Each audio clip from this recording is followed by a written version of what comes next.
આપણા જે share holders છે આપણા ઘરના વ્યક્તિઓ છે, આપણે એને પહેલો ચાન્સ આપીશું કે ભાઈ જો મારે આઈપીઓ લાવવો છે, મારે પબ્લિકમાં મારી સિક્યુરિટીઝ ફ્લોટ કરવી છે, તો હું તમને પહેલો ચાન્સ આપું છું. તમે પહેલાં ખરીદશો અને બાકીના જે વધશે એ બધી સિક્યોરિટી, બધા શેર્સ હું પબ્લિકમાં ફ્લોટ કરીશ. Therefore, it is written, whenever company issues a new share capital, the existing shareholders of the company have the right to buy the shares first. એ લોકોને પહેલો હક મળે છે જે એક્ઝિસ્ટિંગ શેર હોલ્ડર્સ છે કે ભાઈ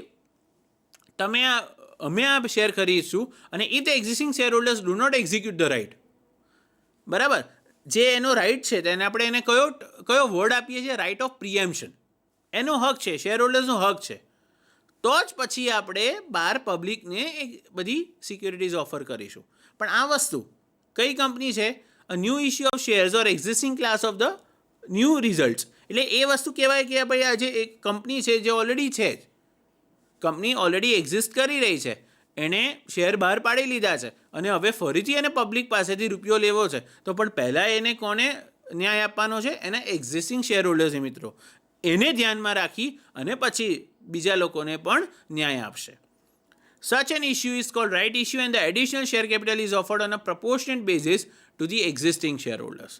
એટલે જ્યારે એનો મતલબ શું થયો કે જે પણ પર્ટિક્યુલર જે શેર હોલ્ડર છે જેને આપણે શેર્સ આપશે company, the company will always allocate the shares on proportionate allotment. Pro rata allotment છે કે ભાઈ જે કંપનીએ 10 શેર આપ્યા છે, 10 શેર માટેની એપ્લિકેશન કરી છે કોઈ શેર હોલ્ડરે, તો એની માટે એને 6 શેર આપવામાં આવ્યા છે. તો જે પ્રો રેટા બેઝ જે મર્ચન્ટ બેન્કરે ફિક્સ કર્યો હશે in the consultation with the issuer company, એ જ વસ્તુ ફિક્સ થશે. આગળ જઈએ, let us know about the bonus shares. The bonus issue of the bonus shares is the third aspect. આ ત્રીજો તબક્કો છે. શેનો મિત્રો? પબ્લિક ઇશ્યુ મિકેનિઝમનો. કે ભાઈ આપણે જે મેં કહ્યું ને ભાઈ issue mechanism in the primary market, તો એનો આજે ત્રીજો પર્ટિક્યુલર તબક્કો એ issue of bonus shares. Bonus શબ્દ કેવો સારો લાગે નહીં મિત્રો? આ બોનસ છે, ભાઈ મને તો બોનસ મળ્યું, એટલે એનો મતલબ શું થયો કે ભાઈ એડવાન્ટેજ મળ્યો. તો કંપની ક્યારે તમને કોઈક મિત્રો એડવાન્ટેજ આપી શકે? જ્યારે કંપનીની પાસે એક એડવાન્ટેજ આવતો હોય. તો કંપનીનો મેજર એડવાન્ટેજ શું મિત્રો? It is profit. કંપની એકદમ પ્રોફિટ મેકિંગ છે અને કંપની આગળ વધવા માંગે છે, company is following expansion route, company expand કરી રહી છે એનો બિઝનેસ, તો એ વખતે એડિશનલ કન્સિડરેશન્સ તરીકે કંપની મિત્રો તમને કેશ નથી આપતી પણ તમને બોનસ શેર્સ આપે છે.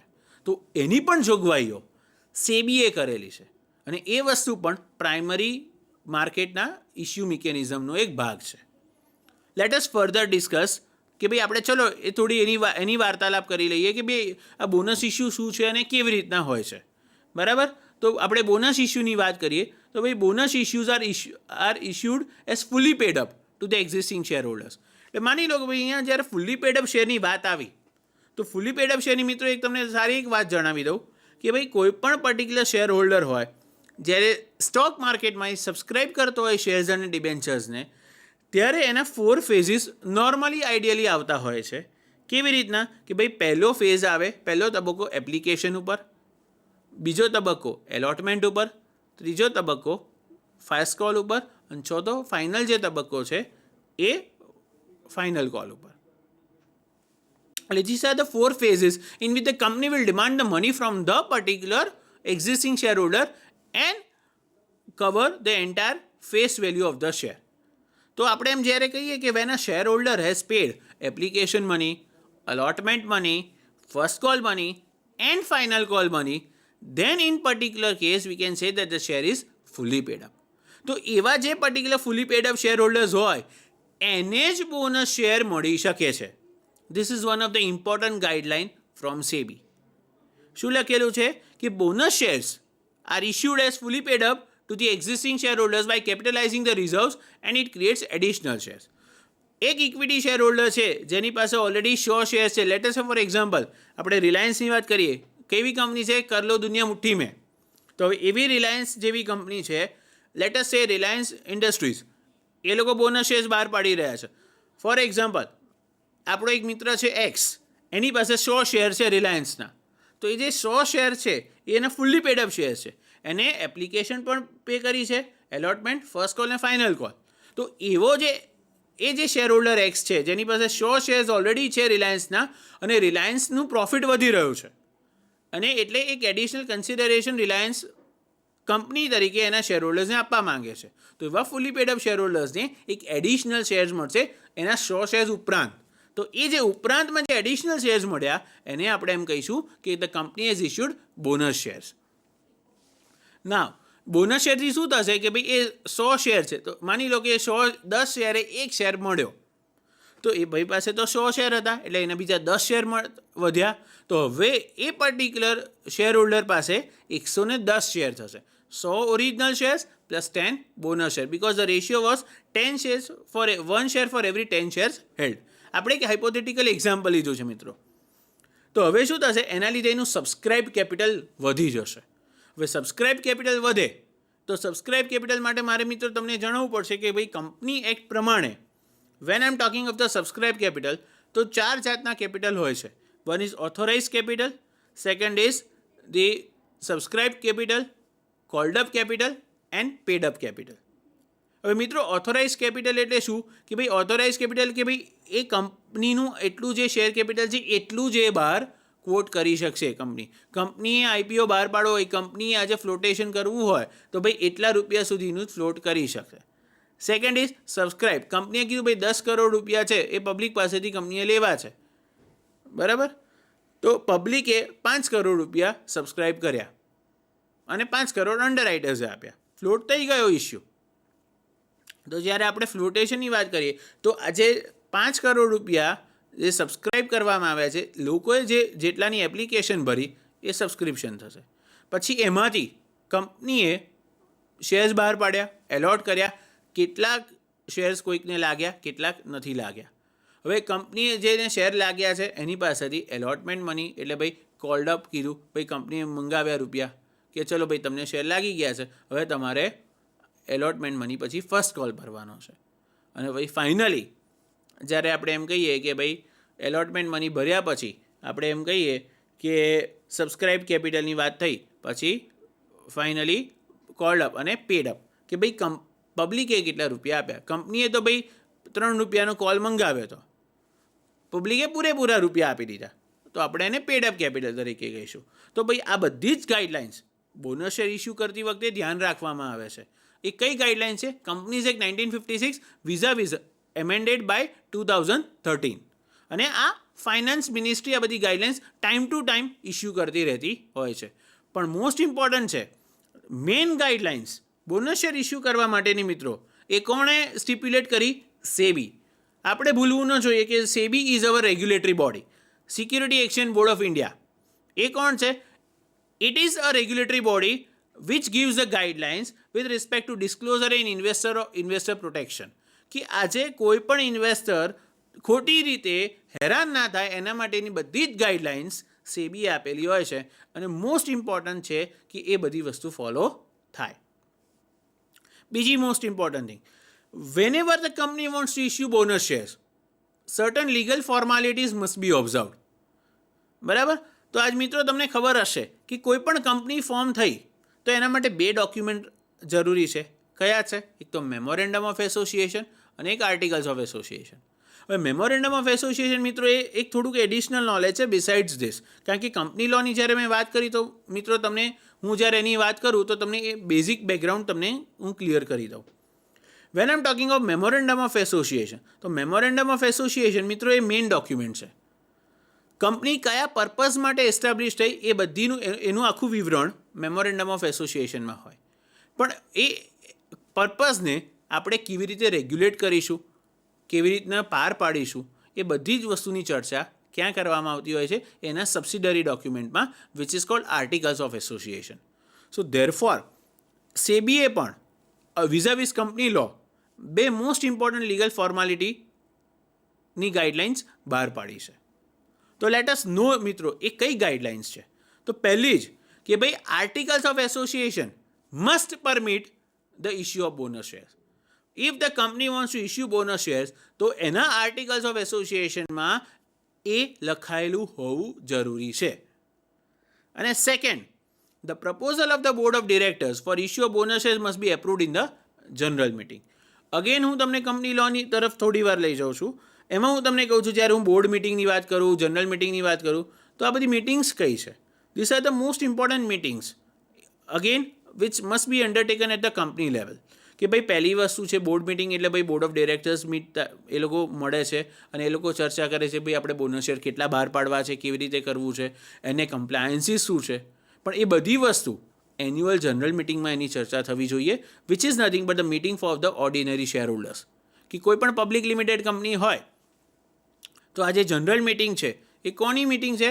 ઓર્ડિનરી શેર હોલ્ડર્સની મિટિંગ છે. જે શેર હોલ્ડર્સ એ કંપનીના શેર્સ ધરાવે છે એની મિટિંગ. એ લોકોનું કન્સેન્ટ જરૂરી છે. વન્સ ધ કન્સેન્ટ ઇઝ ઓબ્ટેન્ડ, પછી શું થાય છે? એપ્રુવલ લેવામાં આવે છે in form of a resolution કે ભાઈ હવે બોનસ શેર ઇસ્યુ થશે. હવે બોનસ શેર ઇસ્યુ કર્યા છે તો એનું એક પણ સ્ટિપ્યુલેશન ભાઈ કેટલા બોનસ શેર ઇસ્યુ કરવા. તો મેં હમણાં જ મિત્રો થોડી વખત પહેલાં કીધું કે ભાઈ એક વ્યક્તિની પાસે 100 શેર છે રિલાયન્સના.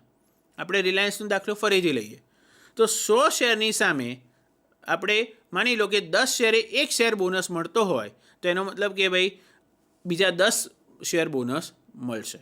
તો એ જે બોનસ ઇસ્યુ છે એ કોણે પરમિટ કરેલો હોવો જોઈએ? આર્ટિકલ્સ ઓફ એસોસિએશને. અને secondly approved by the shareholders in the general body meeting. So this was nothing but the provisions related to the issue of bonus shares which was covered as a third phase of the issue mechanism. Now let us go further. The most important aspect is private placement. મિત્રો આ એક નવો શબ્દ છે. બધાને નહીં ખબર હોય કે પ્રાઇવેટ પ્લેસમેન્ટ શું છે, પણ આ કંપની માટે બહુ લાભદાયી છે અને which is nothing but the final aspect, the final phase of the issue mechanism in primary market. હવે કેવી રીતના ફાયદાકારક છે એની આપણે મિત્રો થોડી ચર્ચા કરી લઈએ.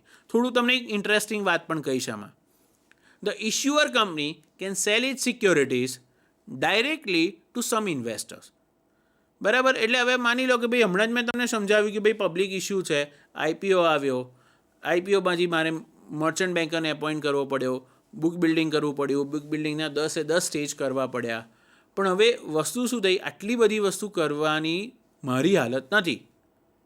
હું એક કંપની તરીકે વાત કરી રહ્યો છું, કંપનીના રિપ્રેઝેન્ટેટિવ તરીકે વાત કરી રહ્યો છું. તો એ વખતે હું શું કરીશ કે ભાઈ I have identified certain investors જે બહુ સદ્ધર છે, જે મારો આઈપીઓ ઇઝીલી સબસ્ક્રાઇબ કરી શકશે. બરાબર? જે બહુ જ સદ્ધર છે તે મારો આઈપીઓ ઇઝીલી સબસ્ક્રાઇબ કરી શકશે. એટલે હું કોની વાત કરું છું મિત્રો? QIB, ક્વોલિફાઈડ ઇન્સ્ટિટ્યુશનલ બાયર્સ, જેની આપણે હમણાં ચર્ચા કરી. ભાઈ 3 ટાઈપ ઓફ ઇન્વેસ્ટર્સની વાત કરી. ફરીથી મિત્રો જણાવી દઉં કે 3 ટાઈપના ઇન્વેસ્ટર્સ હોય છે. One is QIB, qualified institutional buyers. Second is high net worth individual, જે નેટ ઇન્સ્ટિટ્યુશનલ ઇન્વેસ્ટર્સ પણ છે. અને જે થર્ડ જે છે એ છે રિટેલ ઇન્સ્ટિટ્યુશનલ ઇન્વેસ્ટર્સ. તો જ્યારે આપણે ઇન્સ્ટિટ્યુશનલ ઇન્વેસ્ટર્સની વાત કરતા હોઈએ છીએ, આઈધર QIB કે HNI, તો પ્રાઇવેટ પ્લેસમેન્ટ ત્યાં લાભદાયી બને છે. કારણ કે company is going to receive big chunk of money from those type of investors. બરાબર? તો એ વખતે ડાયરેક્ટલી કંપની શું કરશે? એ ઇન્સ્ટિટ્યુશનલ ઇન્વેસ્ટર્સનો એપ્રોચ કરશે કે ભાઈ તમે મારા ઇસ્યુને સબસ્ક્રાઇબ કરો. પછી જે વધશે તો હું પબ્લિકમાં જઈશ, નહીં તો નહીં જાઉં. પણ ઇટ ડિપેન્ડ્સ. અહીંયા કંપની માટે લાભદાયી પણ છે, પણ કંપની ક્યારે લાભદાયી છે? એ કંપની પર QIBનો વિશ્વાસ પણ હોવો જોઈએ, એ પણ જરૂરી છે. Second aspect, the issuer company is exempted from issuing a prospectus. હવે જે મેં તમને કીધું, હવે આ પ્રોસ્પેક્ટસ મિત્રો એ એક ઇમ્પોર્ટન્ટ શબ્દ છે જ્યારે આપણે સ્ટોક માર્કેટની પાર્લન્સમાં એને યુઝ કરીએ તો.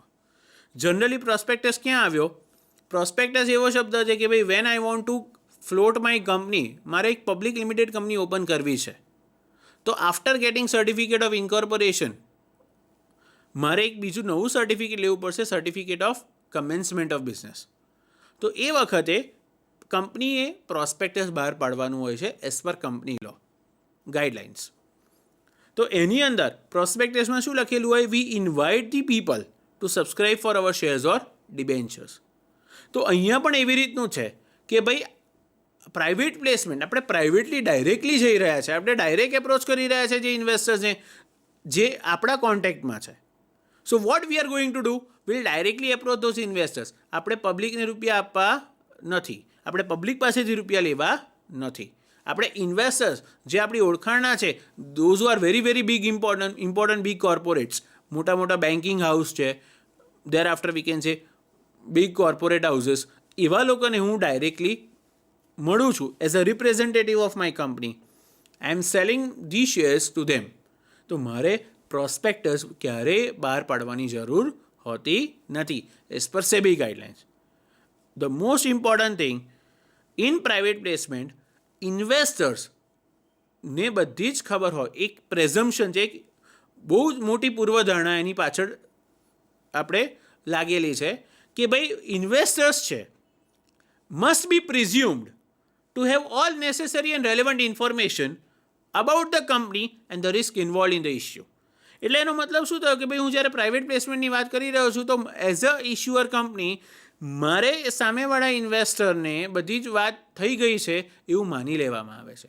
એટલે કે ભાઈ જે QIB છે, માની લો કે એક મોટી બેંક છે, એ મારો ઇશ્યુ સબસ્ક્રાઇબ કરવાની છે, તો એ મોટી બેંક જે છે એ શું કરશે, એને મારી કંપની કેવી છે એ વિશે બધી જાણકારી હશે. સેકન્ડલી એમાં કેટલું રિસ્ક ઇન્વોલ્વ છે ઇશ્યુની, પ્લસ જે ઇન્ફોર્મેશન છે whether it is legally correct or not, બરાબર, એની પ્રોસેસીસ શું છે એ બધી મિત્રો આ ઇશ્યુ જે પર્ટિક્યુલર QIB જે છે, જે QIB એટલે જે બેંક અહીંયા, એ બેંકને બધી જ ખબર હોવી જરૂરી છે. અને ત્રીજી મોસ્ટ ઇમ્પોર્ટન્ટ વસ્તુ, in case of the private placements, merchant banks help in the negotiation between the issuer company and the investors. હવે માની લો કે ભાઈ અહીંયા પણ જુઓ, મેં વચમાં હમણાં જ થોડા વખત પહેલાં જ મેં વાત કરી કે merchant banker is a very very important intermediary. The role is not only limited to the public issue mechanism. The role of a merchant banker is also in rights issue as well as bonus issue and also in private placement. When I say in private placement, હું એવા shareholders એવા ક્યાંથી લાવું કે જેની પાસે બહુ જ સારા રૂપિયા હોય, બહુ જ બધા રૂપિયા હોય, ડાયરેક્ટલી કોઈ માથાકૂટ વગર મને રૂપિયા આપી દેશે, એવું તો ક્યાંય જોયું નથી. પણ yes, if you have appointed a very very good merchant banker, એ તમને પ્રાઇવેટ પ્લેસમેન્ટ્સમાં પણ હેલ્પ કરે છે, of course for a particular sum of money.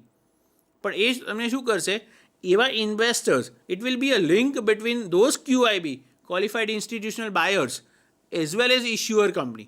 એ બે વચ્ચે લિંક છે. કોણ લિંક છે?